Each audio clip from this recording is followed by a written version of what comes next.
एक भयानक जंगल था। उसी के बीचों बीच एक बूढ़ा साधु विराजदास एक झोपड़ी में अकेला रहता था। सालों से वही झोपड़ी उसका घर थी। उस रात बहुत तेज तूफानी बारिश हो रही थी। आसमान में बिजली गरज रही थी, जैसे कोई गुस्से में चिल्ला रहा हो। जंगल में हर तरफ अंधेरा और सन्नाटा था।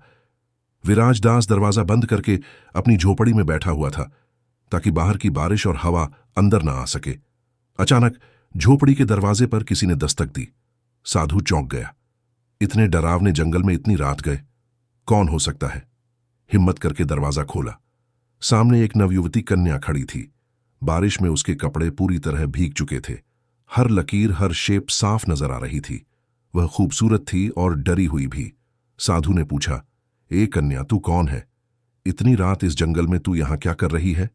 लड़की कांपते हुए बोली, बाबा जी, मैं पास वाले देवगढ़ नगर की रहने वाली हूं। मेरा नाम सावित्री है। मैं बहुत डरी हुई हूं। कुछ लोग मेरे पीछे पड़े हैं। वो मुझे मारना चाहते हैं, मेरी इज्जत लूटना चाहते हैं। मैंने अपनी जान बचाकर यहां तक भागकर आई हूं। कृपया मुझे बचा लीजिए। विराजदास ने उसे अंदर बुला लिया।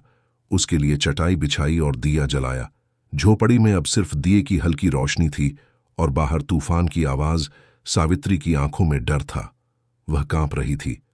उसने कहना शुरू किया, मैं राजा हरिराज सिंह की बेटी हूं। मेरे माता पिता अब इस दुनिया में नहीं हैं। उनके जाने के बाद लोगों की नजर मेरी खूबसूरती पर टिक गई। वे मुझे छूना चाहते हैं, मेरा शरीर अपवित्र करना चाहते हैं। साधु विराजदास उसकी बातें चुपचाप सुनता रहा। उसे लग रहा था कि यह लड़की कुछ और भी छुपा रही है। क्या उसका यहां आना सिर्फ इत्तेफाक है? बाहर तूफान बढ़ता जा रहा था। झोपड़ी के अंदर सिर्फ दो लोग थे, एक बूढ़ा साधु और एक जवान कन्या। कुछ देर बाद सावित्री बोली, बाबा, मैं बहुत डरी हुई हूं। क्या आज की रात आप मुझे यहां रहने देंगे? विराजदास ने उसकी तरफ देखा। उसकी आंखों में मासूमियत और डर दोनों थे। बूढ़े बाबा ने कहा, हां बेटी, तुम यहीं रहो, ये झोपड़ी तुम्हारी भी है। सावित्री चटाई पर लेट गई। साधु विराजदास उसे देख रहा था। वह खुद को रोक रहा था, मगर उसके मन में कुछ चल रहा था। कोई हलचल, कोई बेचैनी। सालों से सोए कोई जज्बात आज रात अचानक जाग उठे थे। विराजदास के दिल में एक अजीब सी हलचल मची हुई थी। जवानी का जोश और प्यार की एक अनजानी दुनिया उसकी आंखों के सामने घूमने लगी। वह मन ही मन सोच रहा था, यह रात कैसे कटेगी? मैं खुद को कैसे रोकूंगा? उसने आंखें बंद कर सोने की कोशिश की, पर नींद आंखों से कोसों दूर थी। सावित्री की भीगी हुई छवि बार बार उसकी आंखों में तैर रही थी। दिल की धड़कन तेज होती जा रही थी। इसी बेचैनी में सिसकियों की आवाज आई। विराजदास चौंक गया। वह झटपट उठा और सावित्री के पास गया।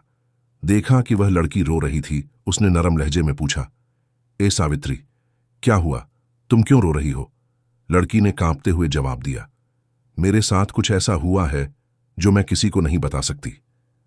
विराजदास की आंखों में हैरानी थी। ऐसी क्या बात है जो मुझसे भी नहीं कह सकती? कौन सा राज है जो छुपा रही हो? सावित्री की आवाज और धीमी हो गई। मैं कोई अच्छी लड़की नहीं हूं बाबा। मैं बहुत प्यास से भरी हूं। मैं भटकी हुई हूं। और फिर उसने वो बात कह दी जिससे विराजदास का खून सूख गया। मैं एक आम लड़की नहीं हूं, मैं एक भटकी हुई आत्मा हूं। विराजदास का शरीर कांपने लगा। उसके पैरों तले जमीन खिसक गई। आत्मा, ये क्या कह रही हो तुम? मैं कैसे मानूं? यह सब सावित्री ने नीचे देखना शुरू किया और फिर धीरे धीरे अपनी कहानी बताई। बहुत समय पहले मैं रानी गौरी थी। एक आदमी था वीरेंद्र। वो मुझसे शादी करना चाहता था, पर मैं उससे प्यार नहीं करती थी। उसने मुझे पाने के लिए काला जादू किया।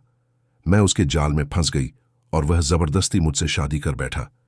लेकिन मैं कभी उसकी नहीं हुई। उसने जब पहली रात मेरी इज्जत छीननी चाही, मैंने उसे रोक दिया। वो गुस्से में पागल हो गया और एक रात उसने मुझे मार डाला।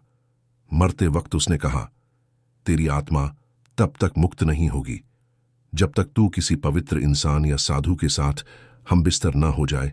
और बाबा, मैं तभी से जंगल में भटक रही हूं। यह सुनते ही विराजदास का दिल और तेज धड़कने लगा। सावित्री ने उसका हाथ पकड़ा। मैं झूठ नहीं बोल रही बाबा। अगर तुम आज रात मेरे साथ नहीं सोए तो मैं हमेशा के लिए इस जंगल में भटकती रहूंगी। उसके नरम हाथ विराजदास के शरीर को छूने लगे। साधु का मन और तन दोनों हिलने लगे। मगर तभी बाहर से एक भयानक आवाज आई। जैसे कोई और भी वहां था। विराजदास झट से उठा और झोपड़ी से बाहर भागा। बाहर घुप अंधेरा था। उसने पलटकर झोपड़ी की ओर देखा। सावित्री चुपचाप खड़ी थी। अचानक एक काला साया उसके सामने आया। आवाज गूंजने लगी, मैं वही हूं जिसने इस लड़की को तेरे पास भेजा है। वो वही साया था जिसने काले जादू से सावित्री की आत्मा को सालों से बांध रखा था। वो जोर से हंसने लगा और बोला, साधु विराजदास, तुम अब मेरे जाल में फंस चुके हो। तुम बच नहीं सकते। विराजदास ने गहरी सांस ली और शांति से जवाब दिया, तेरा काला जादू मुझ पर असर नहीं करेगा। तूने सोचा मैं एक लड़की की सुंदरता से भटक जाऊंगा। नहीं, यह मेरा रास्ता नहीं है। यह सुनकर सावित्री की नजरें नीचे झुक गईं। उसकी आंखों में शर्म थी। साया फिर गरज कर बोला, तुम भी तो इंसान हो, तुम्हारे अंदर भी तो वासना होगी, तुम कैसे बचोगे मुझसे? विराजदास ने अपनी आंखें बंद की और फिर आसमान की तरफ देखा। कुछ पल शांत रहने के बाद बोला, मैं रोशनी का रास्ता चुनता हूं, तेरे अंधेरे का नहीं। सावित्री की आंखों में आंसू आ गए। वो सोचने लगी, क्या मैं वाकई यह करने जा रही थी? क्या मैं किसी भले इंसान को अपने जाल में फंसा रही थी? विराजदास ने नरमी से कहा, सावित्री, तुम अपने अंदर झांको। क्या तुम यही बनना चाहती हो? मैंने कभी किसी स्त्री की ओर बुरी नजर से नहीं देखा। फिर तुम क्यों मेरी इज्जत छीनना चाहती थी? साया हंसने लगा, बहुत देर हो चुकी है साधु, अब इसका कुछ नहीं हो सकता। मगर अब सावित्री की आंखों में एक नई रोशनी थी। उसने धीरे से कहा, मुझे नहीं पता सही क्या है और गलत क्या। मुझे बस मुक्ति चाहिए, शांति चाहिए। विराजदास ने जवाब दिया, तुम्हें अपनी आत्मा के लिए नहीं, अपने वजूद के लिए लड़ना होगा। यह लड़ाई अब तुम्हारी है। सावित्री ने गहरी सांस ली। अब वो डर नहीं रही थी। उसने साया की ओर देखा और कहा, हां, यह मेरी लड़ाई है और अब मैं इसे खुद लड़ूंगी। उसने अपनी आंखें बंद की, दोनों हाथ उठाए और साया की तरफ बढ़ी। जैसे ही उसके हाथ साया को छूते हैं, तेज हवाएं चलने लगती हैं। अंधेरा कांपने लगता है। साया तड़पने लगता है, चीखता है। मगर अब सावित्री की आत्मा जाग चुकी थी। उसने पूरी शक्ति से साया को मिटा दिया। हर तरफ शांति फैल गई। जब सावित्री ने अपनी आंखें खोलीं तो सामने साधु विराजदास खड़ा था। शांत गंभीर सावित्री उसकी तरफ बढ़ी और कहा, मुझसे बहुत बड़ी भूल होने जा रही थी। आपने मुझे रोक दिया। आपने मुझे फिर से इंसान बना दिया। विराजदास ने मुस्कुराकर जवाब दिया, अब तुम आजाद हो जाओ और अपनी जिंदगी नए सिरे से शुरू करो।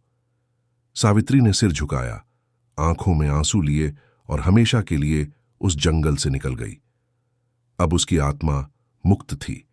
वह अंधेरे से रोशनी की ओर बढ़ चुकी थी।